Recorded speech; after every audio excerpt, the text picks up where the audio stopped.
வெற்றிவேல் முருகனுக்கு அரோகரா. அனைவருக்கும் நமஸ்காரம்.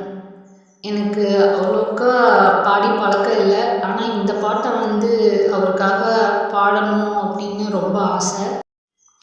கோவிலில் அவர் முன்னாடி பாடும்போது ரொம்ப ஒரு மாதிரி மனசு அவ்வளோ சந்தோஷமாக இருக்கும். அந்த பாட்டு பாடி முடிச்சோன்னையும் எனக்கு ரொம்ப பிடிக்கும். அந்த பாட்டை நான் இப்போ பாடுறேன்.